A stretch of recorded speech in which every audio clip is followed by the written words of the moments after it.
Hello friends, तो हम ना कोऑर्डिनेशन केमिस्ट्री सीख रहे थे। तो अभी हम कोऑर्डिनेशन केमिस्ट्री में आज सीखने वाले हैं valence bond theory. Valence bond theory क्या कहती है?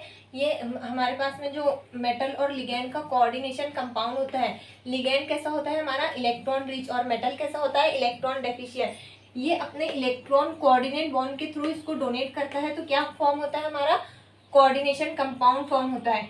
तो ये कोऑर्डिनेशन कंपाउंड हमारा लो स्पिन होगा या फिर हाई स्पिन होगा। ये हमें कौन बताती है? ये हमें बताती है वैलेंस बॉन्ड थ्योरी कि ये जो हमारा कंपाउंड है ये लो स्पिन है या हाई स्पिन है। ये कौन बताएगा? Valence bond theory. तो पहले हम कोऑर्डिनेशन नंबर 6 के लिए देखते हैं, उसके बाद हम देखेंगे कोऑर्डिनेशन नंबर 4 के लिए। अगर हमारा कोऑर्डिनेशन नंबर 6 रहा तो क्या हमारी ज्योमेट्री होती है? ज्योमेट्री होती है हमारी ऑक्टाहेड्रल।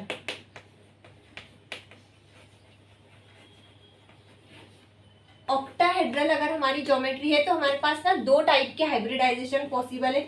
एक होती है D2sp3 और एक होती है sp3d2।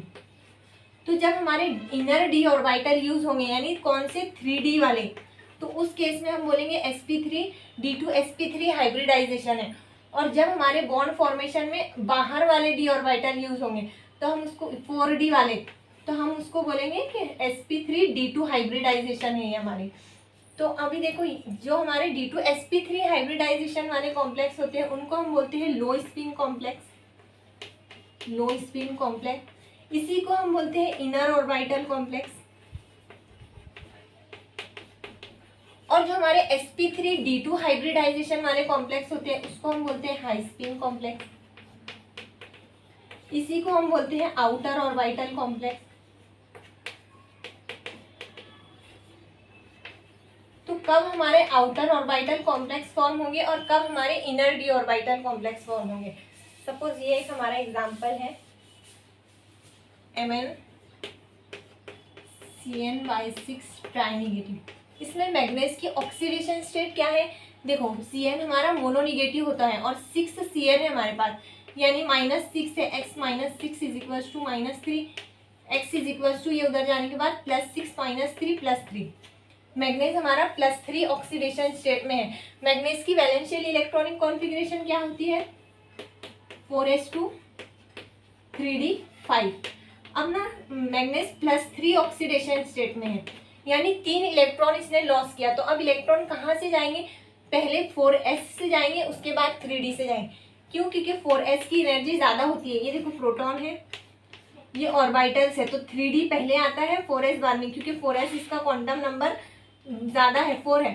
तो इस पे ना इसका z इफेक्टिव इतना ज़्यादा नहीं होता है, तो यहाँ से इलेक्ट्रॉन निकलना इजी रहता है, इसलिए पहले हाइयर एनर्जी से इलेक्ट्रॉन जाएगा 4s से। तो हमारी इलेक्ट्रॉनिक कॉन्फ़िगरेशन हो जाएंगी 3 इलेक्ट्रॉन लॉस करने के बाद 4s0 3d4। ये डी में मैंने 4 इलेक्ट्रॉन्स फिल किए, ये 3d 1 2 3 4, ये 4s, ये है 4p। अभी देखो, ये जो Cn है हमारा, ये कैसा है? स्ट्रॉन्ग फील्ड लिगैंड है। और जो स्ट्रॉन्ग फील्ड लिगैंड होते हैं, स्ट्रॉन्ग फील्ड लिगैंड, ये क्या करवाते हैं? इलेक्ट्रॉन की पेयरिंग करवाते हैं। याद रखो, ये इसी पर से हम पहचानेंगे कॉम्प्लेक्स हमारा लो स्पिन है या फिर हाई स्पिन है। और जो वीक फील्ड लिगैंड होते हैं, वीक फील्ड लिगैंड, तो ये क्या करवाते हैं? इलेक्ट्रॉन की पेयरिंग नहीं करवाते हैं, नो इलेक्ट्रॉन पेयरिंग। जो हमारे स्ट्रॉन्ग फील्ड लिगैंड होते हैं वो इलेक्ट्रॉन की पेयरिंग करवाते हैं, और जो वीक फील्ड लिगैंड होते हैं वो इलेक्ट्रॉन की पेयरिंग नहीं करवाते। तो Cn- हमारा स्ट्रॉन्ग फील्ड लिगैंड है। अब हमें कैसे पता चलेगा कि कौन सा लिगैंड स्ट्रॉन्ग फील्ड है और कौन सा लिगैंड वीक फील्ड है? तो इसके लिए ना हमें स्पेक्ट्रोकेमिकल सीरीज लर्न होनी चाहिए। उसके लिए ना मैंने एक अलग से वीडियो बनाया है, स्पेक्ट्रोकेमिकल सीरीज को हम कैसे ईजी वे में, ट्रिकी वे में याद रखेंगे। तो मैंने उसकी एक बहुत आसान ट्रिक बताई है कि उसको हम किस तरह से याद रख सकते हैं। अभी ना देखो, मैं शॉर्ट में बताती हूँ कि जो कार्बन और नाइट्रोजन कंटेनिंग लिगैंड होते हैं ना, ये होते हैं स्ट्रॉन्ग फील्ड लिगैंड। और जो ऑक्सीजन और हेलोजन कंटेनिंग लिगैंड होते हैं, ये क्या होते हैं? हमारे वीक फील्ड लिगैंड। जो भी ऑक्सीजन फैमिली के मेंबर होंगे, सल्फर, ये, और जो सारे हेलोजन रहेंगे, Cl-, ब्रोमीन, ये सारे क्या होते हैं? हेलोजन फैमिली वाले क्या करते हैं? वीक फील्ड लिगैंड होते हैं। और जो कार्बन कंटेनिंग लिगैंड होंगे Cn माइनस, CO माइनस, और फिर जो नाइट्रोजन कंटेनिंग यानी NH3, पिरीडीन, या फिर नाइट्रोजन फैमिली में क्या आता है हमारा फॉस्फोरस, तो फॉस्फोरस भी क्या होते हैं हमारे PPH3। ये सब क्या होते हैं स्ट्रॉन्ग फील्ड लिगैंड होते हैं। और जो स्ट्रॉन्ग फील्ड लिगैंड होते हैं वो क्या करवाते हैं, इलेक्ट्रॉन की पेयरिंग नहीं करवाते हैं, सॉरी इलेक्ट्रॉन की पेयरिंग करवाते हैं। तो अब देखो ये जो इलेक्ट्रॉन होगा ना ये इसके साथ पेयर हो जाएगा, इस तरह से यहाँ आ जाएगा, तो हमें मिलेंगे इस तरह से ये दो यहाँ इलेक्ट्रॉन, और ये दो इलेक्ट्रॉन एज इट इज रहेंगे अनपेयर। क्यों? क्योंकि देखो हमें ना ये जो हमारी D2sp3 हाइब्रिडाइजेशन है इसमें हमें सिर्फ 2 d ऑर्बिटल चाहिए हाइब्रिडाइजेशन में, यानी जो हमारा Cn है जब इलेक्ट्रॉन डोनेट करेगा तो हमें उसके लिए सिर्फ 2 d ऑर्बिटल चाहिए, तो इसलिए ये दो इलेक्ट्रॉन पेयर नहीं होंगे। ये हमारे Cn माइनस ने यहाँ इलेक्ट्रॉन दिया, दूसरे Cn माइनस ने यहाँ इलेक्ट्रॉन दिया, दोनों भी इलेक्ट्रॉन ये ऑर्बिटल में कहाँ से आ रहे हैं, लिगैंड से आ रहे, तभी तो कोऑर्डिनेट बॉन्ड फॉर्म होता ना। अगर एक लिगैंड मेटल का होता एक इलेक्ट्रॉन और एक इलेक्ट्रॉन लिगैंड का होता तो फिर तो हमारा कोवेलेंट बॉन्ड फॉर्म होता, आयोनिक बॉन्ड फॉर्म होता इक्वल शेयरिंग से, लेकिन दोनों इलेक्ट्रॉन ये लिगैंड के हैं इसीलिए हमारा क्या होता है, कोऑर्डिनेट बॉन्ड फॉर्म होता है। यहाँ पर 6 Cn माइनस ने अपने 6 इलेक्ट्रॉन्स डोनेट किए, तो हमारी हाइब्रिडाइजेशन क्या हो गई, D2sp3। तो जो हमारे स्ट्रॉन्ग फील्ड लिगैंड होते हैं वो क्या फॉर्म करते हैं, लो स्पिन कॉम्प्लेक्स, लो स्पिन कॉम्प्लेक्स। इलेक्ट्रॉन की पेयरिंग करवा के ये क्या फॉर्म करते हैं, लो स्पिन कॉम्प्लेक्स फॉर्म करते हैं। देखो यहाँ पे इलेक्ट्रॉन की पेयरिंग हो गई, उसके बाद एक अभी देखो इसमें कितने अनपेयर्ड इलेक्ट्रॉन है, 2 अनपेयर्ड इलेक्ट्रॉन इसमें है, 2 अनपेयर्ड इलेक्ट्रॉन। तो फिर ये जो हमारा कंपाउंड है ये कैसा होगा, पैरामैग्नेटिक होगा या डायमैग्नेटिक होगा। देखो 2 अनपेयर्ड इलेक्ट्रॉन है इसलिए ये कैसा होगा, पैरामैग्नेटिक होगा। जब भी हमारे कंपाउंड में अनपेयर्ड इलेक्ट्रॉन प्रेजेंट रहते तो हम उसको क्या बोलते हैं कि वो कैसे रहते हैं, पैरामैग्नेटिक रहते। और अगर एक भी अनपेयर्ड इलेक्ट्रॉन प्रेजेंट नहीं रहता तो हम उसको क्या बोलते हैं कि वो डायमैग्नेटिक है। तो ये जो कंपाउंड है ये कैसा है, ये पैरामैग्नेटिक है। इसकी मैग्नेटिक मूवमेंट क्या होगी, मैग्नेटिक मूवमेंट क्या होंगी इसकी, देखो 2 अनपेयर्ड इलेक्ट्रॉन है, मैग्नेटिक मूवमेंट हम कैसे निकालते हैं, 0.7 या 0.8 से हम उसको बढ़ा देते हैं, ये ट्रिक होती है। जैसे एक अनपेयर्ड इलेक्ट्रॉन है तो मैग्नेटिक मूवमेंट होंगी 1.7 या फिर 1.8, 0.8 से मैग्नेटिक मूवमेंट बढ़ जाती है। अगर 2 अनपेयर्ड इलेक्ट्रॉन होंगे तो सिंपली 2.87 इसकी मैग्नेटिक मूवमेंट होती है। एग्जैक्ट नहीं भी याद रही तो आपको ओरली कैसे याद रहने होना कि सिर्फ आपको 0.8 या फिर 0.7 लगाना है। तो ये 2 अनपेयर्ड इलेक्ट्रॉन के लिए इसकी मैग्नेटिक मूवमेंट क्या होंगी, 2.87। अब इसके बाद एक नेक्स्ट एग्जांपल हम इसका देखते हैं।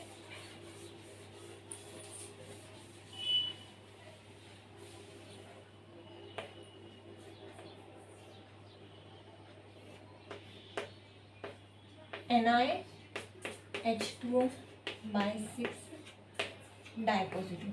अभी देखिए H2O क्या होता है, हमारा न्यूट्रल लिगैंड होता है, तो हमारा निकिल क्या होगा, फिर +2 ऑक्सीडेशन स्टेट में प्रेजेंट होगा, निकिल डाइपॉजिटिव। निकिल की वैलेंस शेल इलेक्ट्रॉनिक कॉन्फ़िगरेशन क्या होती है, 4s2 3d8। 2 इलेक्ट्रॉन कहाँ से जाएंगे, इस ऑर्बिटल से 4s से, तो अब इलेक्ट्रॉनिक कॉन्फ़िगरेशन क्या होंगी, 4s0 3d8 निकिल डाइपॉजिटिव के केस में। तो ये मैंने 3d ऑर्बिटल फिल किए, 1 2, पहले एक इलेक्ट्रॉन फिल करना है उसके बाद पेयरिंग करना है।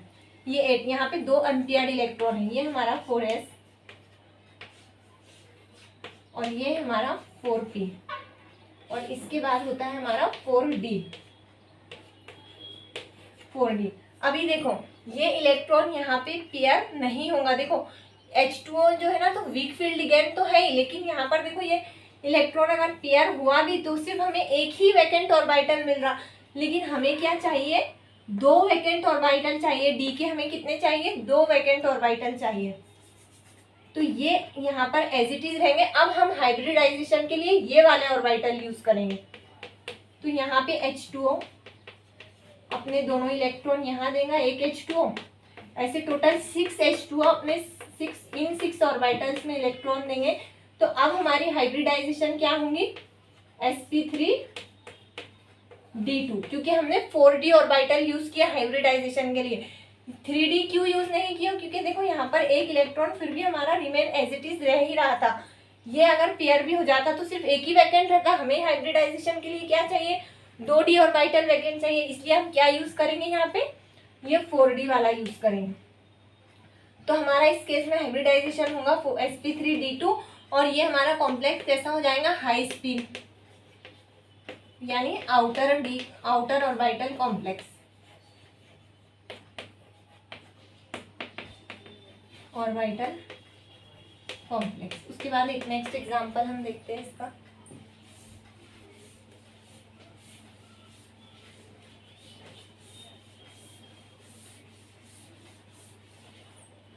एक एग्जांपल Fe(F6) ट्राइनेगेटिव। अभी देखो Fe इसमें कितनी ऑक्सीडेशन स्टेट में है, ये -6 उधर जाने के बाद +6 -3, हमारा Fe +3 ऑक्सीडेशन स्टेट में है। Fe की इलेक्ट्रॉनिक कॉन्फ़िगरेशन क्या होती है, वैलेंशियल 4s2 3d6। तो Fe ट्राई पॉजिटिव की क्या होंगे, 4s2 4s0 3d5, 3 इलेक्ट्रॉन इसने लॉस किया। ये मैंने 3d के फिल किए इलेक्ट्रॉन्स, 1 2 3 4 5, 3d, ये 4s, ये 4p। अभी देखो यहाँ पर ना, देखो ये जो हेलोजन होते हैं ये क्या होते हैं, वीक फील्ड लिगैंड होते हैं। तो ये इलेक्ट्रॉन की पेयरिंग नहीं करवाएंगे, यानी ये 5 इलेक्ट्रॉन एज इट इज रहेंगे। तो अब हम हाइब्रिडाइजेशन में ना ये आउटर d ऑर्बिटल यूज करेंगे। तो अब हमारे जो 6f- लिगैंड है वो इन 6 ऑर्बिटल में अपने इलेक्ट्रॉन डालेंगे। तो हमारी हाइब्रिडाइजेशन क्या होगी, सिर्फ 2d ऑर्बिटल। तो ये टोटल 6 ऑर्बिटल यूज हो गया। हमारी हाइब्रिडाइजेशन क्या होंगी, sp3d2। जो हमारे 6f- लिगैंड है वो इनमें इलेक्ट्रॉन डाल रहे हैं।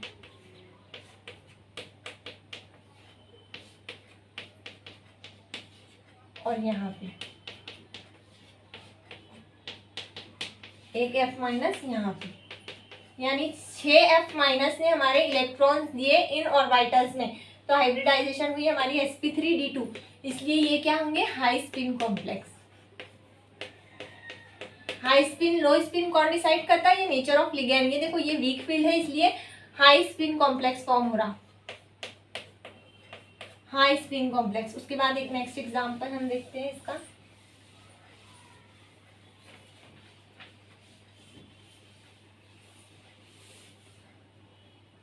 FeH2O/5 NO डाइपॉजिटिव। अभी देखो ये NO क्या होता है, +1 इसका चार्ज होता है, और H2O क्या होता है, न्यूट्रल लिगैंड होता है। ये +1 उधर जाएगा तो -1 हो जाएगा, -1 ये कॉम्प्लेक्स का +2 चार्ज, तो ये आ जाएंगे हमारी +1। Fe कितनी ऑक्सीडेशन स्टेट में है, +1 ऑक्सीडेशन में। Fe की इलेक्ट्रॉनिक कॉन्फ़िगरेशन क्या होती है, 4s2 3d6। अभी +1 में एक इलेक्ट्रॉन कहाँ से जाएगा, यहाँ से 4s से। तो ये देखो 3d6, ये मैंने 3d ऑर्बिटल फिल किए, ये 4s, ये 4p और ये 4d।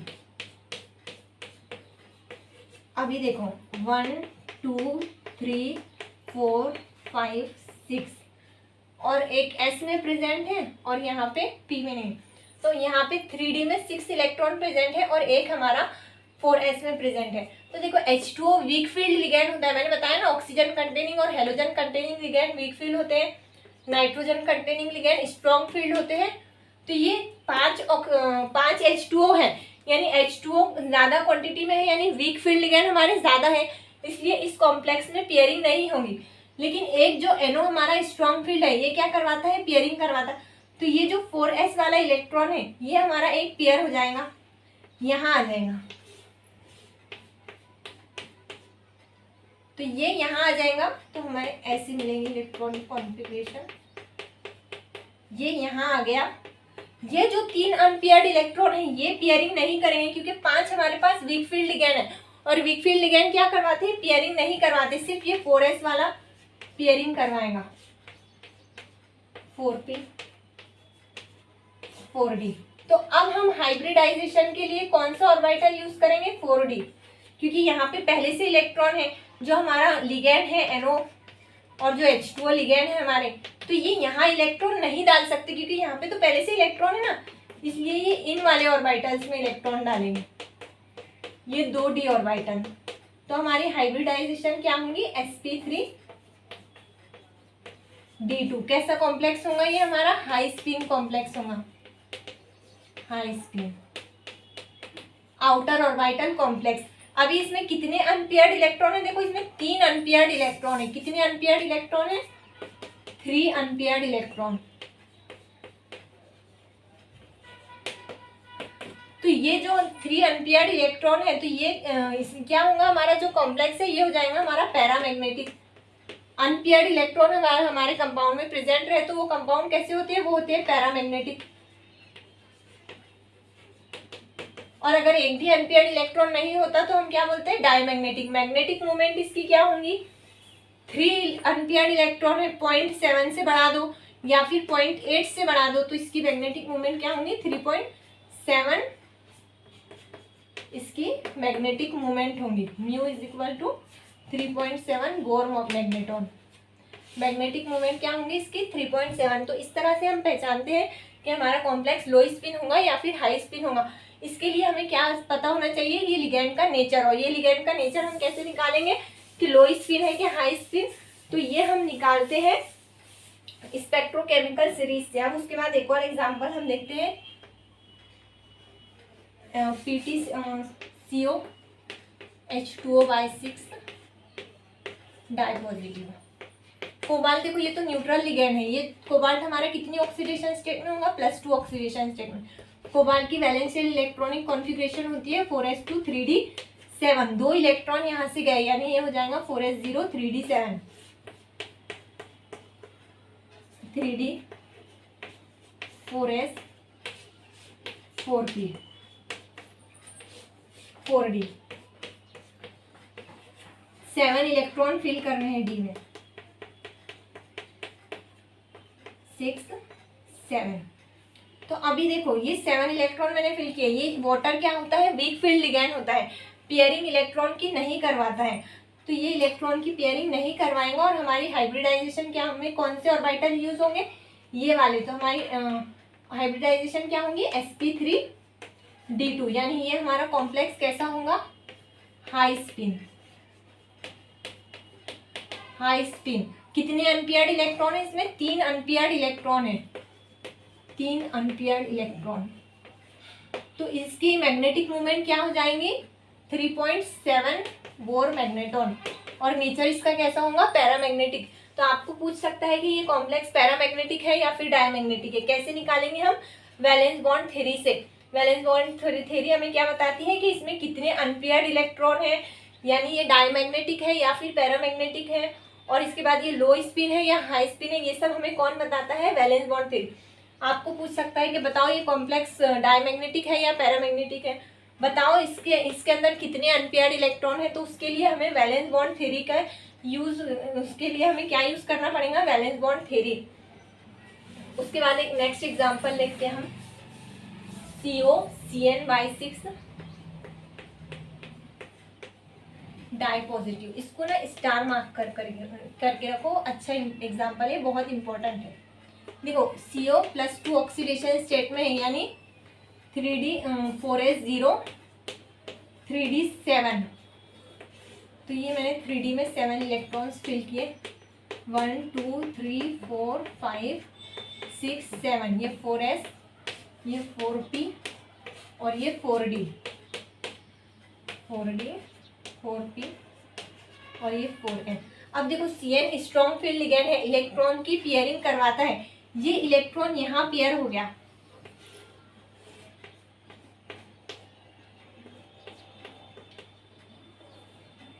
One two three four 5। ये इलेक्ट्रॉन यहाँ पेयर हो जाएगा इस तरह से, यहाँ पेयर होगा। तो ये एक unpaired electron as it is रहा 4s 4p,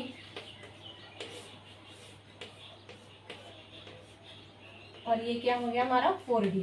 अब ना ये देखो जो एक इलेक्ट्रॉन यहाँ रह गया तो ये क्या होगा, इजीली ऑक्सीडाइज हो जाएगा।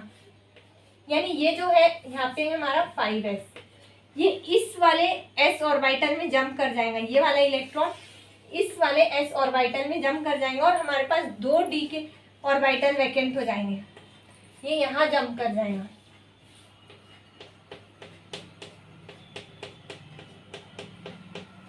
तो अब हमारे पास 2 3d वाले ऑर्बिटल वैकेंट हो गए। अब यहाँ पर जो है तो ये 2d ऑर्बिटल और ये 3 p के और 1 p के। अब हमारी हाइब्रिडाइजेशन क्या होगी, sd2sp3, यानी लो स्पिन हमारा कॉम्प्लेक्स फॉर्म होगा। COCN/6 ये इंपॉर्टेंट एग्जांपल है। COCN/6 डाई पॉजिटिव ये क्या होता है, लो स्पिन कॉम्प्लेक्स ये होता है। D2sp3 इसकी हाइब्रिडाइजेशन होती है, लो स्पिन कॉम्प्लेक्स ये होता है।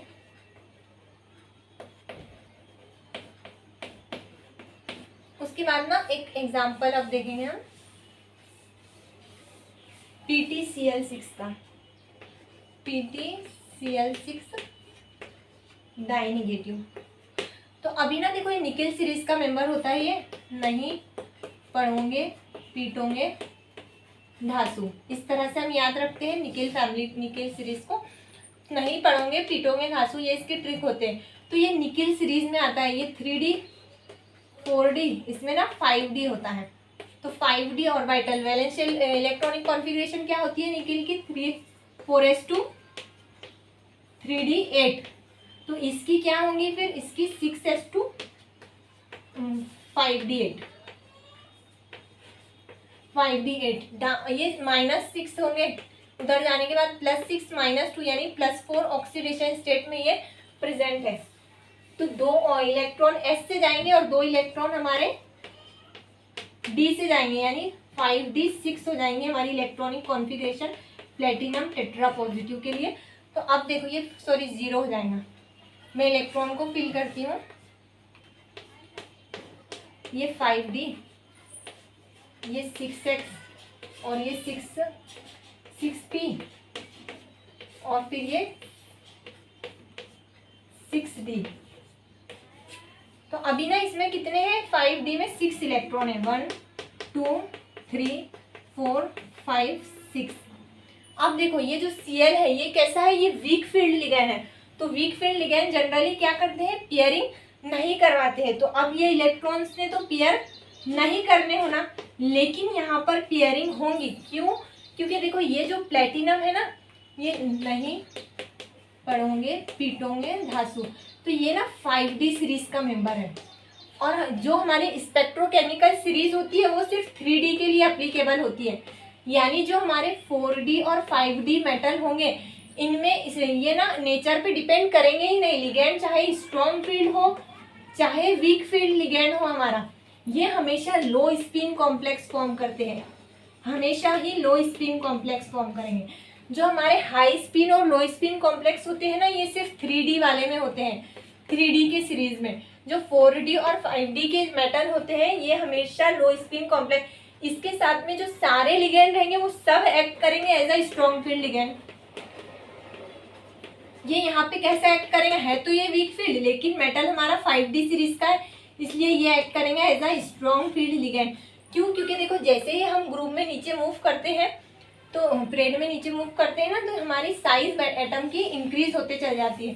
तो प्लेटिनम पैलेडियम इनकी साइज बड़ी होंगी, तो सारे ही लिगेंड स्ट्रांगली अटैच्ड होंगे मेटल से, तो सारे ही क्या एक्ट करेंगे, सारे के सारे एक्ट करेंगे as a strong field ligand. तो अब ये हेलोजन एक्ट करेंगे एज अ स्ट्रॉन्ग फील्ड और यहाँ पे होंगी पेयरिंग। तो जितने भी हमारे 4d और 5d के मेटल होंगे वो सब क्या फॉर्म करेंगे, लो स्पिन कॉम्प्लेक्स फॉर्म करेंगे सारे ही, हाई स्पिन ये फॉर्म करते ही नहीं। तो यहाँ पे इलेक्ट्रॉन की पेयरिंग हो जाएंगी, ये यहाँ आ जाएगा और ये यहाँ आ जाएगा। अब ये 2d ऑर्बिटल वैकेंट, तो हाइब्रिडाइजेशन क्या होंगी हमारी, D2sp3। क्या होगा ये कॉम्प्लेक्स, लो स्पिन। एक भी अनपेयर्ड इलेक्ट्रॉन इसमें नहीं है, इसलिए मैग्नेटिक मोमेंट इसकी क्या होंगी, 0 फॉर मैग्नेट्रॉन। कितने डायमैग्नेटिक होगा या पैरामैग्नेटिक, डायमैग्नेटिक। क्यों, क्योंकि इसमें एक भी अनपेयर्ड इलेक्ट्रॉन नहीं है। तो ये सारे एग्जांपल से हमने समझे वैलेंस बॉन्ड थ्योरी क्या कहती है। अब ना देखो, जो D1 D2 D3 के केसेस में है, ये D1 D2 D3 D4 D5 D6 D7 D8 और D9, ये जो पहले हैं D3 वाले, ये हमेशा ही लो स्पिन कॉम्प्लेक्स फॉर्म करेंगे। क्यों, क्योंकि देखो ये इस तरह से होते हैं d ऑर्बिटल। ये D1 अगर है तो 2 ऑर्बिटल तो इसके पास में वैकेंट है ही ना, तो इसलिए ये हमेशा यही ऑर्बिटल यूज होंगे 3D वाले। इसलिए ये D1 D2 D3 हमेशा क्या फॉर्म करेंगे, लो स्पिन कॉम्प्लेक्स। और ये जो होते हैं ये डिपेंड करते हैं नेचर ऑफ लिगैंड पे। ये लो स्पिन भी फॉर्म कर सकते हैं, हाई स्पिन पे। ये काय पे डिपेंड करते हैं, नेचर ऑफ लिगैंड पे। यानी अगर हमारा लिगैंड स्ट्रॉन्ग फील्ड रहा तो लो स्पिन फॉर्म करेंगे, अगर वीक फील्ड रहा तो हाई स्पिन फॉर्म करेंगे। देखो ये जो रहते हैं D1 D2 3, ये नेचर ऑफ लिगैंड पे डिपेंड नहीं करते हैं। उसके बाद D8 और D9 जो होंगे, तो ये भी क्या करेंगे हमें, D9 D10, ये हमेशा ही हाई स्पिन कॉम्प्लेक्स फॉर्म करेंगे, हमेशा ही। क्यों, क्योंकि देखो D9 का एग्जांपल देखो, D8 का देखो, 3 4 5 6 7 8। अगर इस वाले इलेक्ट्रॉन ने पेयरिंग किया तो भी एक ऑर्बिटल तो हमेशा, एक ही ऑर्बिटल खाली मिल रहा ना, हमें 2 d ऑर्बिटल चाहिए, इसलिए ये हमेशा आउटर d ऑर्बिटल यूज करेंगे 4d वाले। इसलिए ये हमेशा क्या करेंगे, हाई स्पिन कॉम्प्लेक्स फॉर्म। ये भी नेचर ऑफ लिगैंड पे डिपेंड नहीं करते हैं, नेचर ऑफ लिगैंड पे सिर्फ ये D4 D5 D6 और D7 वाले करेंगे। उसके बाद इंपॉर्टेंट पॉइंट कि ये जो लो स्पिन और हाई स्पिन है, ये सिर्फ हम 3D सीरीज में देखते हैं। यानी जो ट्रांजिशन मेटल की फर्स्ट सीरीज होती है, फर्स्ट सीरीज जो रहती है ट्रांजिशन मेटल की, उसी में लो स्पिन और हाई स्पिन हम देखेंगे, ये D4 D5 D6 D7 के केसेस में। और यहाँ पर देखो ये लो स्पिन रहेंगे और ये हाई स्पिन। बाकी जो 4D और 5D वाले सेकेंड और थर्ड ट्रांजिशन सीरीज रहती, जो सेकेंड सीरीज रहती और थर्ड सीरीज रहती है हमारी, तो वो हमेशा क्या फॉर्म करते हैं, वो हमेशा लो स्पिन कॉम्प्लेक्स फॉर्म करते हैं। वो हमेशा क्या फॉर्म करते हैं, लो स्पिन कॉम्प्लेक्स।